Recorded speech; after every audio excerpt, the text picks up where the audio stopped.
And this is the first thing you're going to see, is your account overview. You have 19 total subscribers so far. It'll tell you how many today, how many yesterday, how many unsubscribed today, if there were any of those. Down here, this is your form names, meaning where it says new weddings, this is the form that is on the weddings page, and there's been four total subscribed to the coupon from that page off of that particular form. And this is the one off the main, the new student. This is what, how many, and then your grand total of 19. So if, as you start creating broadcasts or newsletters or sending anything out to your list of 19, and as those grow, what you can do is just check it, just so you'll know, unsubscribed, because anytime you send out a newsletter, there will be an unsubscribe button at the bottom. If it's real small, it just provides them away. Otherwise, you could get nailed for spam, and you don't want that. So anybody who unsubscribes, it will show here. So to create a broadcast, you can just hit this button here, but you can also find it under messages. There's the follow-up series, which is what people get anytime they fill out a form, and it automatically sends it out to them. That's considered a follow-up series, and you'll find the coupon that they get emailed is in the follow-up series. Your broadcasts are what you're going to be working in.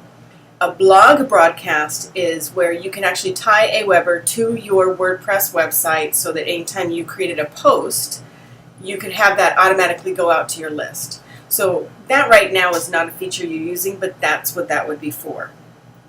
So let me run through this too real quick. Subscribers. So if you wanted to see who your subscribers were, you just click that, and it's going to show you, I'm in as a test, but then it's also going to show who they are. Now, interesting, it says 4 subscribers. Okay, so probably what this means of only 4. We're in new weddings. So we can go to new student, and it's going to change, and you're going to see all the new student, the people who filled them out, and their email address, and the date that they actually subscribed. So if you wanted to see anybody in particular, you could kind of open this up further, and it's going to show a phone number they put in, where they came from. This is the new student discount, and their email address. So if you actually wanted to call and check on them, or say, you know, hey, I saw you filled out our form, would you like to arrange a time to use your coupon? If they provided a valid email, this is where you would find it. You're just going to click on their name. It's going to open up and give you more information.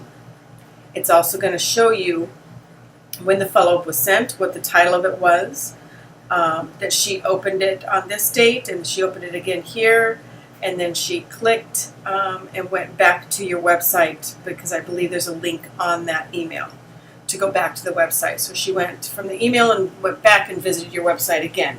So this is really kind of nice, because it really shows you some real detail on who's clicking and doing what and how often. Let's just open up another one here. And see, she didn't provide a phone number. So it just depends, but it gives you a way to at least follow up with them if you wanted to. And then she verified her email address, and a follow-up was sent, and then she opened it, and the dates that that happened. So that's just kind of nice. To know and be able to look at that, you can add subscribers here.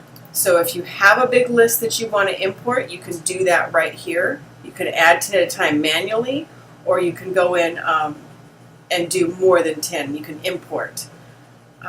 They'll just, once those people are imported, let's say from your Gmail, I think you can export to like a PDF file, I believe, and then you would just import them right here through that PDF file. And from there, they're sent an email asking if they want to continue to connect with you and receive information. So that's one way you can add people from like a Gmail account that you may have them in. So you can also run detailed reports here if you wanted to. So let's go back over to home, and we're going to go into creating your broadcast. So we're just going to hit create broadcast for your newsletters. Now it'll open this, and you'll have all of these designs and publish and all this stuff. I've already created a template for you, and it's under my templates. So if you click that, you're going to see this one here where it says Edelweiss News, and you click that, and it's going to load your template for you. And then you can just hit apply, and now you're ready to go. So I left these things in here. You can just, if you click on them, you can actually get rid of them and close them out.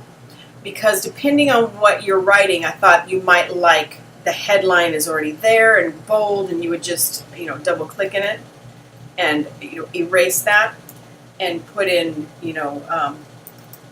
show results, for instance. Whatever you wanted to title that particular section of your newsletter. And then this is just generic. You can kind of click in here, highlight, delete, and then start typing what you want it to say. And it just kind of spaces everything out, makes the newsletter look really pretty with some breaks in it and some color. Now, what's going on here is if you wanted to customize, so like let's say you wanted to say show results, and you wanted to say congratulations to, well, then that wouldn't work.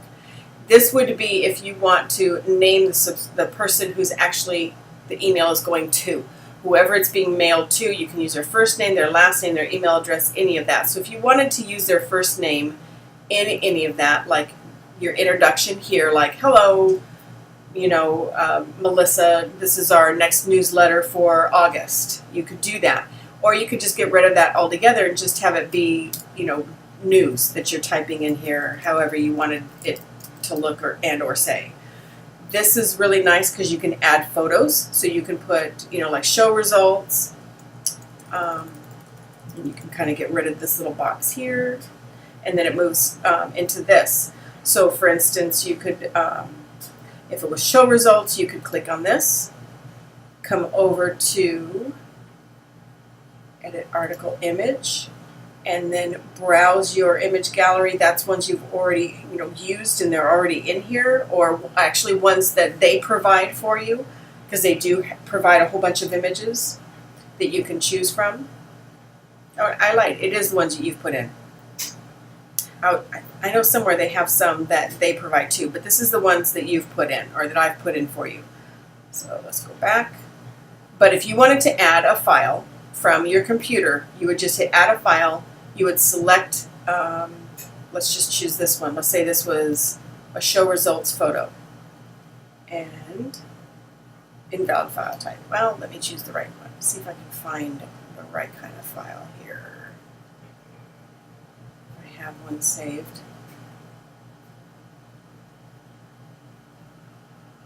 Here, we'll just use this one. This should work.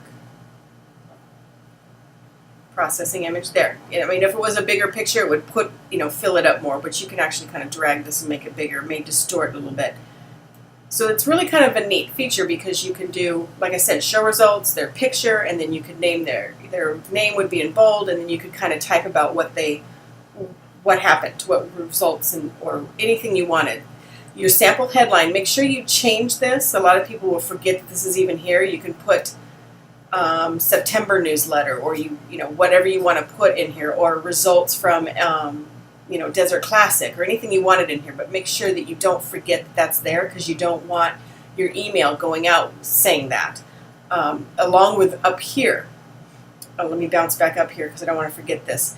This is your subject line of the actual email. So you could put, if you wanted to personalize it, you would hit this, put first name, and then here is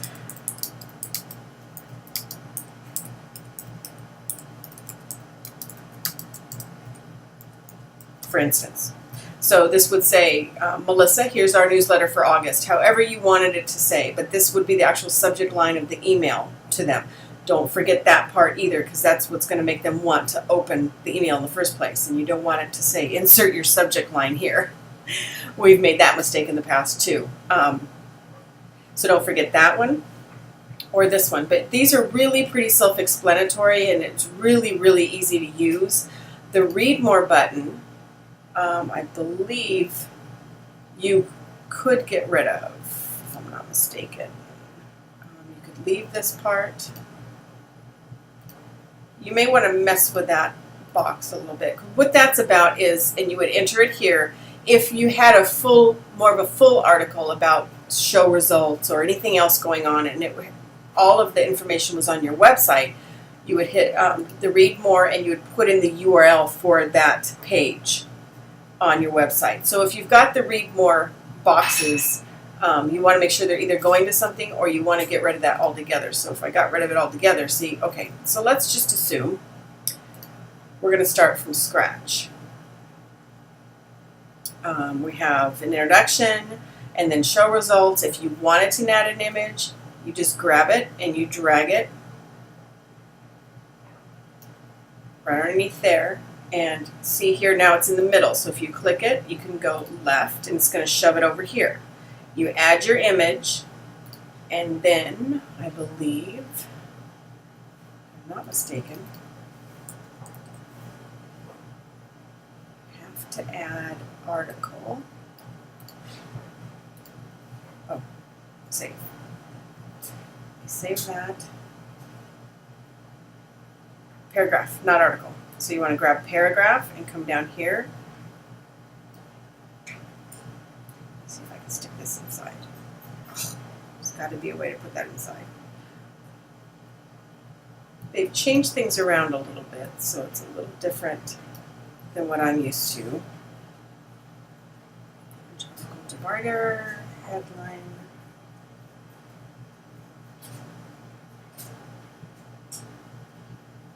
Work with me. There we go. So you just kind of have to drag them around until they show up exactly where you want them. So you can see, you can kind of create exactly what you want. Images is right up there. You just click it. Okay, fine. Need to save it. You would just click your image and just drag it down and move it to wherever it's, it can go anywhere you want it to go. And then paragraph is what's going to make this happen. And the rest of these you probably won't be using. And then that would be pretty much it. And then you would just hit save, which we've already done. So I'm going to kind of walk you through the next section. So after you've got this all ready to go, you're just going to hit next. You're going to pretty much leave all of this. You don't need to worry about any of that. If you wanted to connect and have it posted directly to Facebook, you could. And that's where you would, click on that and connect your account to it. From here, you can actually set and schedule it for later or send it right now. So you can turn your scheduler on. So let's say you created it on a Sunday and you wanted it to go out Monday morning. You would just select what day and what time, set it, and then save your message. Oh, let's not forget this. We want it to go out to all subscribers. If you wanted to omit a list for any reason, you could do that here, but it's already going to be sent to all subscribers no matter what list they're in. So we're going to save.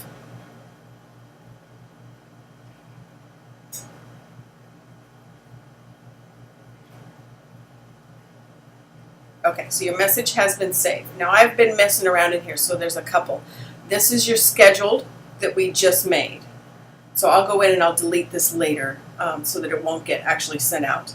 But here's where you can cancel it. It's telling you when it's going to go out on the 30th and the time and all that good stuff. So any scheduled ones that are set to go, you'll find them in here. There's no drafts. I must have got rid of them. I'll have to go back and check. But that's what it's going to show you, and it's going to, you'll see if you've missed the headline because it'll say insert your text here, so it's another way for you to be able to check. Now let's say you wanted to create one that was all about Halloween. Let's go back to broadcast. And you don't really want to have it look like your template, which is always going to be here and ready to go. You can choose here. There is some really cool ones in here. You just kind of keep scrolling and you can pick your template and drag and drop any of the pictures or customize it however you want. But there was a really cool, here's a birthday one. You could use Valentine's if it's really, really nice. There's Christmas. Here's another Christmas one. There's autumn, Thanksgiving. So if you wanted to get really fancy, you could do that. You could say, like where this one says Thanksgiving, you just select it. You could change, you put Happy Thanksgiving from Edelweiss, from everybody at Edelweiss, and just have it be very, really, really customized that way, or a little bit more. There, here's your Halloween one. So it really just depends, and you can erase any of these boxes and make it, pull down your button and your article and your paragraph and just kind of start building it out as you want. So I hope that helps you be able